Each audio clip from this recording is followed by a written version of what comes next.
Olá pessoal, espero que estejam todos bem. Nossa aula de hoje, dando continuidade aí ao estudo do metabolismo energético, nós veremos aí a glicólise, que é a primeira etapa da respiração celular.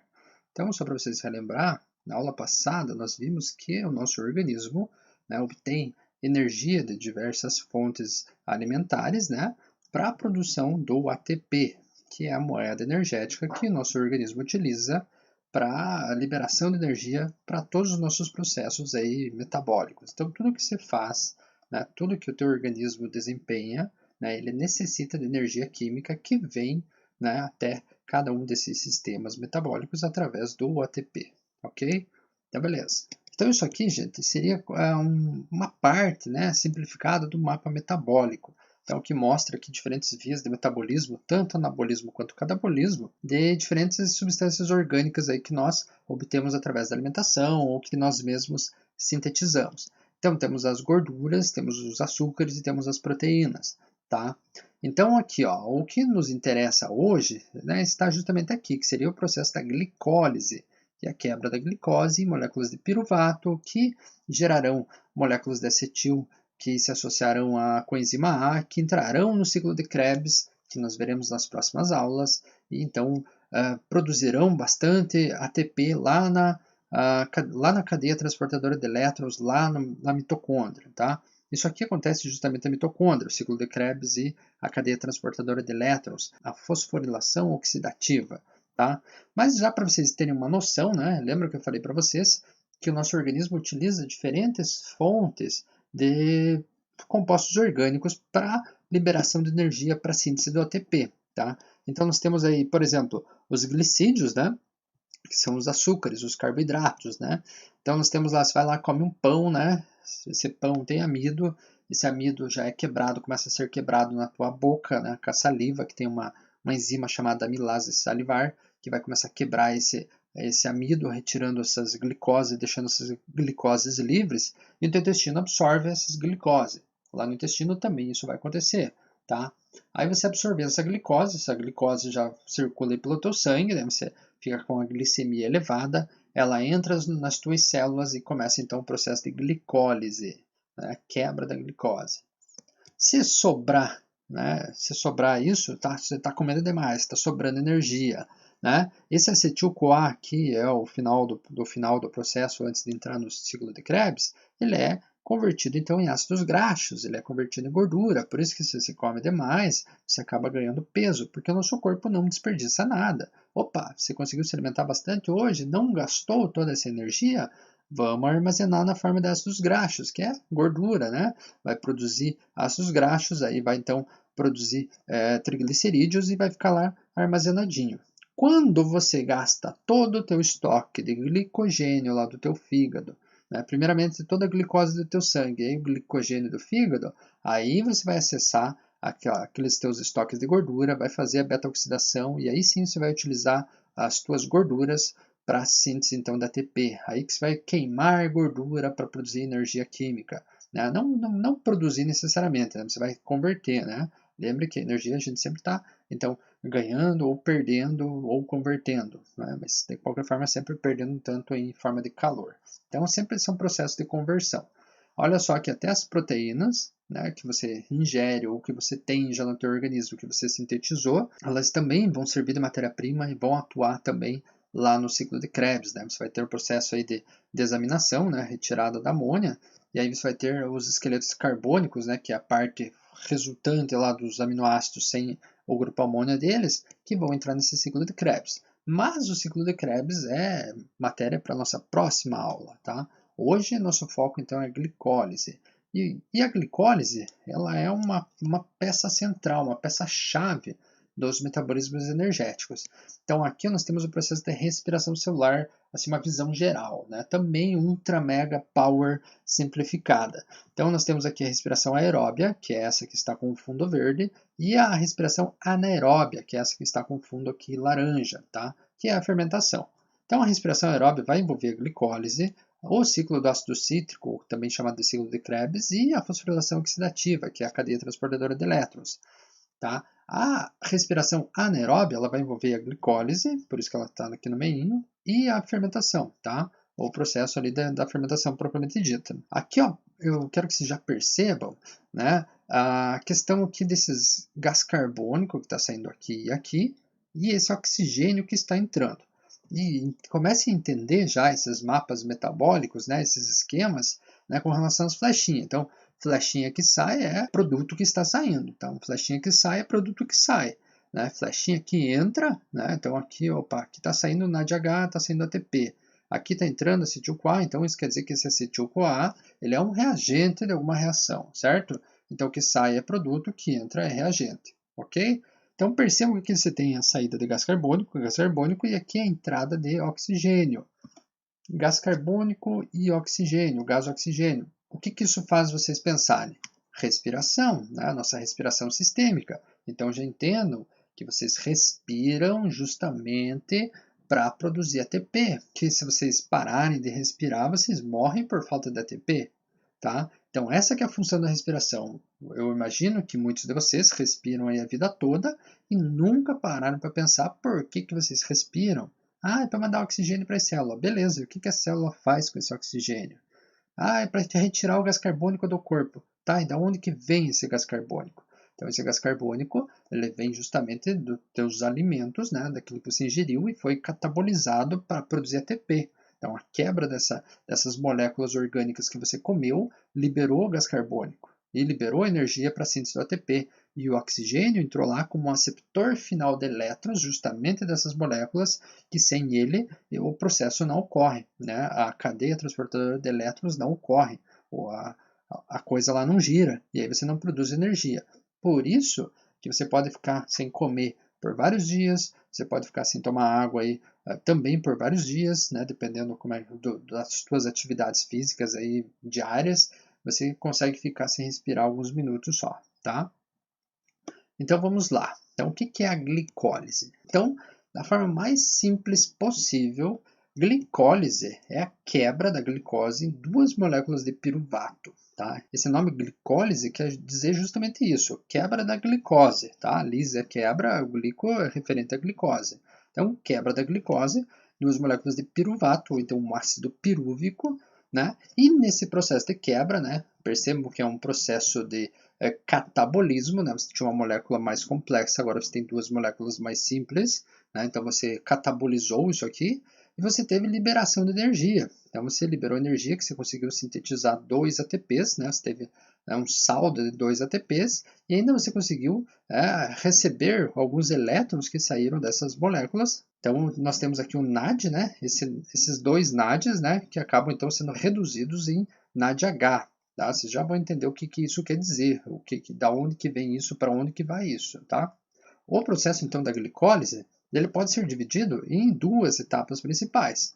A primeira etapa, ou a primeira fase, que seria a fase de ativação, ou então fase preparatória, e a segunda fase, que seria a fase de rendimento, ou então fase de pagamento. Mas ó, percebam nesse esqueminha aqui para onde que vão os carbonos e o que acontece aqui. Ó. Você tem a glicose, então uma hexose. Aí você tem, olha só, o uso, né? Você tem um gasto energético aqui de 2 ATPs. Então você gastou esses 2 ATPs, você cedeu 2 fosfatos para essa molécula. E aí então você quebrou ela no meio, e aí você tem duas trioses fosfato, tá? Então você tem duas trioses fosfatadas. Isso aqui seria a fase preparatória. A segunda fase é a fase de pagamento, então é você retirar esses fosfatos e mudar essas moléculas aqui de gliceraldeído 3-fosfato, que no caso seriam, né, para piruvatos. Né? E é nesse processo aí de retirada desses fosfatos e de isomerização dessas moléculas que você vai ter então um ganho de elétrons que vão sair dessas estruturas e vai ter então conseguir sintetizar 4 ATP. Aí você já logo percebe, opa, mas eu tenho ali, estou vendo aqui os dois NADH, beleza, né? E aqui eu estou vendo 2 ATPs e aqui 2 ATPs. Opa, então eu estou ganhando 4 ATP. Se eu estou ganhando 4 ATP, por que eu falei que aqui eu estou ganhando só 2? Porque aqui você gastou 2. Então, olha só, aqui você gastou 2, né? Você gastou esses 2 ATPs, então você desconta. Você gastou 2, ganhou 2, então descontou. Aí ganhou mais 2, então o teu saldo energético, ou seja, quanto você ganhou, na realidade, foi somente esses dois e os NADH, tá? E esses elétrons ali que ficaram meio livres, meio perdidos, que foram aceptados, então, foram recebidos então por essa molécula do NAD, que é justamente um dinucleotídeo aceptor de elétrons. Tá, então, lembra que eu falei da aula passada que as reações químicas para ocorrerem, elas necessitam de energia de ativação, tá? Então, aqui que está o processo, então, de você ceder energia para ativar essa reação química que depois vai te liberar energia a partir dessas transformações, ok? Então, agora vamos tentar analisar um passo a passo, porque a glicólise ele é um processo que envolve 10 etapas, tá? Só para vocês entenderem o esquema, né? Aqui ó, eu tenho a via metabólica acontecendo. A glicose 6-fosfato, frutose 6-fosfato, frutose 6-bifosfato, gliceraldehído 3-fosfato e dihidroxiacetona fosfato. Beleza, essas são as moléculas, né, a transformação dessa molécula.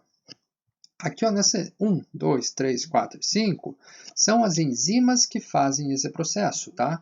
Que estão listadas aqui. Então, caso vocês queiram dar um pause aí e tentar analisar isso com mais calma, vocês já vão entender que a conversão da glicose para glicose 6-fosfato, né, essa quebra desse ATP, né, que vai resultar na adição desse fosfato, né, ela é feita por uma enzima chamada exoquinase, tá? Então vamos lá, vamos ver o passo a passo aqui. Então inicia-se, obviamente, com a glicose, está aqui a molécula da glicose, e aí essa exoquinase, ela vai lá, utiliza um ATP, retira o fosfato, então o ATP cede um fosfato então energizado, né, e essa enzima coloca esse fosfato na glicose. Então está aqui a glicose, aqui já está a glicose com o fosfato ligadinho, ok? Beleza. Aí vai vir uma outra enzima chamada fosfatoexose isomerase, tá?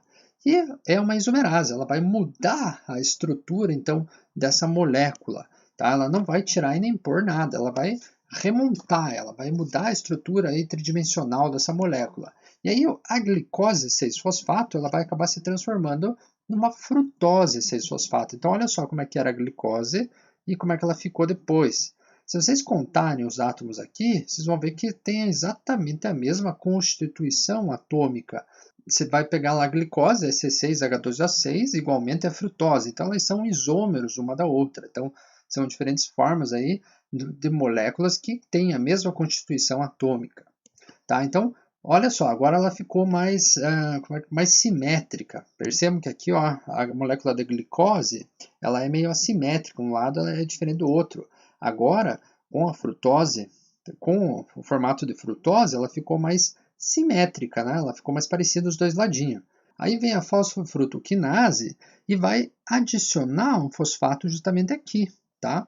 Então, essa aqui seria a terceira etapa, tá? A primeira etapa foi colocar o fosfato, a segunda foi transformar em frutose 6-fosfato, e aí a terceira fase foi justamente colocar o fosfato nessa frutose, tá? Que já tinha um fosfato, então por isso ela vira uma frutose 1,6-bifosfato. Esse 1 e 6 é justamente em qual carbono que isso está, tá? Agora já percebam que aqui, ó, nós temos um planozinho de fundo aqui, azul, e aqui um vermelho, tá? E aqui uma região aqui num corte.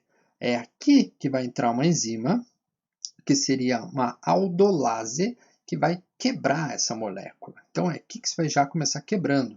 Então vai quebrar, e aí você vai ter duas moléculas resultantes disso, duas trioses, né? Trioses porque vão ter então os 3 carbonos, e uma delas é a gliceraldehído 3-fosfato, que é essa aqui, e a outra é dihidroxiacetona fosfato, que é essa aqui. Aí vai vir uma enzima chamada triose fosfato isomerase e vai converter essa dihidroxiacetona fosfato em outra gliceraldehído 3-fosfato. Então, no fim desse processo aqui, que seria a fase preparatória, você vai ter duas moléculas de gliceraldehído 3-fosfato, ok? E vai ter gasto 2 ATPs, beleza? Aí nós vamos para a segunda etapa, que é a etapa do pagamento, a etapa do rendimento. E aqui nós partiremos a partir daqueles gliceraldehído 3-fosfato, tá? Ó, notem que aqui tem um 2, né, gliceraldehído 3-fosfato, e um 2-zinho. Esse 2-zinho quer dizer que essa reação que está ocorrendo aqui, ela está ocorrendo duas vezes, porque eu quebrei a glicose em 2 gliceraldehído 3-fosfato, ok? Então aqui é como se isso aqui estivesse acontecendo duas vezes, porque está para cada glicose. Então aqui eu tenho o gliceraldehído 3-fosfato, né? E aí já vem aqui ó, um gliceraldehído 3-fosfato desidrogenase. e vai retirar então elétrons e prótons aqui dessa molécula, tá? E aí, nesse processo vai entrar ainda um fosfato inorgânico. Então você vai ter uma molécula ali chamada de 1,3-bifosfoglicerato. Ó, tá aqui o gliceraldeído e aqui está a 1,3-bifosfoglicerato. Então você adicionou, né? Ó, tá vendo aqui, ó, o hidrogênio? Você retirou esse hidrogênio e colocou um fosfato no lugar, tá? Aí, o que vai acontecer? Olha só, aqui você já vai ter então a produção do ATP. Vai vir então uma fosfoglicerato quinase que vai utilizar então aquele fosfato, né? Vai usar aquele fosfato para sintetizar um ATP. Como isso acontece duas vezes, então você vai produzir 2 ATPs. E aí você tem o fosfoglicerato, que é essa molécula aqui, tá? Similar àquela anterior lá de cima, ok? Beleza. Aí vai vir uma mutase, a fosfoglicerato mutase, que vai mudar novamente a conformação estrutural dela, né, dessa aqui, para isso aqui. Então agora você tem o fosfoglicerato nesse formato. Aí você vai perder duas moléculas da água aqui por uma enolase. Então enolase é o nome da enzima que vai fazer esse processo, vai retirar, né, vai desidratar ela. Então olha só, você está perdendo então essa hidroxila aqui e está perdendo esse hidrogênio aqui. E aí você vai formar um fosfoenol piruvato, tá? Olha lá, ainda você tem o fosfato. E aí, por último, vem uma piruvato quinase, que vai então utilizar também, vai chegar com ADP, né? Vai pegar o fosfato e vai então sintetizar o ATP. Então, nesse caso, mais 2 ATP, e a molécula final desse processo é o piruvato, que é essa aqui, ou então ácido pirúvico. Então, esses são os 10 passos aí da glicólise, tá? Então, não é muito simples assim, né? Mas se vocês analisarem com atenção, vocês conseguem perceber, né, a catálise ocorrendo aí, né, a oxidação da molécula, né, acontecendo, ela perdendo elétrons, ela perdendo átomos, né, ganhando fosfatos, ela perdendo fosfatos, né, e vocês conseguem entender mais ou menos como que o metabolismo funciona. Beleza? Tá. Aí eu falei para vocês, ó, desse NAD, né? O NAD que chega aqui e sai levando esse NAD+, e aí ele sai levando, ó, sai NADH mais H aqui, mais próton, né? O que que é isso, né? Então o NAD é isso aqui, gente, ó. Ele é um dinucleotídeo, ou então, ele é um dinucleotídeo, né? Que nós temos um nucleotídeo de adenina, aqui um de nicotinamida. E a diferença do NAD+ para o NADH, ó, quando ele chega ali na glicólise, ele chega assim, ele é essa estrutura. Aí ele pega 2 elétrons que estão saindo daquelas moléculas e um próton e leva, tá? Por isso que ele é um aceptor de elétrons. Então aqui, ó, você vai entrar então com o próton, né, e com esses 2 elétrons. E aí então você sofre o processo que a gente chama de redução. Então redução é que vocês sabem, né, já lá da química, que é quando você ganha elétrons, né? Vocês vão ver que lá na cadeia transportadora de elétrons, esses NADs serão importantes porque eles serão, então, oxidados. Então, eles vão ceder esses elétrons lá para a cadeia transportadora e voltarão, então, a ser NAD+. Então, voltarão a ser, então, aceptores de elétrons. Então, são moléculas, então, que sofrem, então, esse processo aí, tanto de redução quanto oxidação. Então, você tem uma reversão delas. Ok? Então, beleza. Então, né, voltando aqui para esse mapinha metabólico, então vimos esses 10 passos aqui da glicólise, né, até a formação dos piruvatos, dos ácidos pirúvicos, a formação dos NADH e dos ATP, certo? Beleza. Então agora as próximas etapas então, da respiração celular aeróbia é o ciclo de Krebs, que é a conversão do ácido pirúvico em acetil-CoA, retirando já um gás carbônico que vai então para a atmosfera, vai para o teu sangue primeiro, depois você vai eliminar através da respiração, tá? Ou então, na ausência do oxigênio, a fermentação. Fermentação que é realizada por micro-organismos, fermentação que o nosso próprio organismo faz na ausência de oxigênio, tá? E com relação à fermentação, nós temos 2 tipos principais, né? A fermentação alcoólica e a fermentação lática. Então aqui está a glicose, né? O processo de glicólise aqui, ultra mega power resumido, de glicose para os ácidos pirúvicos, para os piruvatos, né? A fermentação alcoólica, ó, percebam que isso vai resultar na produção de etanol, tá? Então, a partir daqueles piruvatos, você vai ter, então, a formação de etanol, né? A molécula final lá, etanol. Você vai ter a liberação de gás carbônico e você vai ter aqui, ó, tá vendo o NADH? O NADH de lá está sendo utilizado aqui. Aqui você está oxidando o NADH, né? E ele está, então, na sua forma reduzida, que é o NAD+. para a formação do etanol. Então isso aqui, gente, acontece aí, por exemplo, com leveduras. Então as leveduras, né, são ali os fungos unicelulares fermentadores, né, que se alimentam então de açúcares, né, e fazem esse processo, tá? Fazem a glicólise, ganham esses ATPs, né, e acabam então liberando etanol. Ela também ocorre aí, por exemplo, nós utilizamos também a fermentação para massas, né? Você pega lá o fermento biológico, mistura lá no meio da massa, amassa bem a massa para ela dar uma liga. E aí, como que a massa cresce? A massa cresce justamente por causa dessa liberação de gás carbônico. Então, você amassa lá para ela dar uma liga, né? E aí você tem esses micro-organismos fazendo a fermentação lá, comendo açúcar no meio daquela massa. Eles vão liberando esse gás carbônico e ele forma, então, pequenas bolsinhas, né, de gás carbônico. Aí, como você tem várias e várias dessas lá no meio da tua massa, então a massa acaba crescendo. Se você encostar, ela começa a estourar essas bolhazinhas, a massa desanda, certo? Por isso que, geralmente, quando você está fazendo, né, algum pão, alguma coisa assim com fermento biológico, tem que deixar num lugar ali sossegado, deixar ela crescer, então, por um certo tempo e cuidar, então, com movimentos bruscos, senão você acaba, então, rompendo essas bolsas ali de gás carbônico que foram produzidas e acaba, então, batumando a tua massa. Já a fermentação lática, né, ela é realizada, aí, por exemplo, por lactobacilos. Então, nós temos lá lactobacilos que vão utilizar os açúcares do leite. Então, nós temos lá a lactose é um disacarídeo, que é quebrado, então, em glicose e galactose. E aí, a partir da glicose, a galactose também é um isômero da glicose, você vai ter, então, a glicólise, vai ter a formação aí do ácido pirúvico, mesma coisa, vai recuperar aqueles elétrons lá do NADH, né, assim como aconteceu na fermentação alcoólica, mas você não vai ter a liberação do gás carbônico, né, e vai ter a liberação de ácido lático no final. E aí é esse ácido lático que faz com que o pH do leite baixe e acabe coalhando lá as proteínas do leite. E aí por isso que você tem a formação do queijo, né, requeijão, iogurte e os produtos aí feitos a partir da fermentação do leite. Esse ácido lático ele também é produzido nos nossos músculos quando você tem um exercício físico muito intenso e acaba faltando oxigênio nesses músculos. Então você está gastando muita energia ali, de repente não está respirando corretamente e aí começa a sentir câimbras, começa a sentir dor. Por quê? Porque houve então liberação de ácido lático lá no músculo a partir da fermentação lática que aconteceu lá pela ausência de oxigênio. Porque se tivesse oxigênio, esse ácido pirúvico teria ido para as vias ali da respiração aeróbia, que seria o ciclo de Krebs, e a fosforilação oxidativa, lá na cadeia transportadora de elétrons, lá na mitocôndria, certo? Então, aquela queimação, aquelas câimbras que acontecem nos músculos, é por falta de oxigênio e alto gasto energético que está ocorrendo no músculo, que faz com que o ácido pirúvico seja convertido em ácido lático. Então, dando essa sensação ruim lá no músculo, ok? Então, por hoje era isso, espero que vocês tenham entendido, né? Espero que tenham curtido aí, aprender um pouquinho mais sobre o nosso metabolismo energético e nas próximas aulas a gente vai ver então o ciclo do ácido cítrico e a fosforilação oxidativa que eu falei para vocês.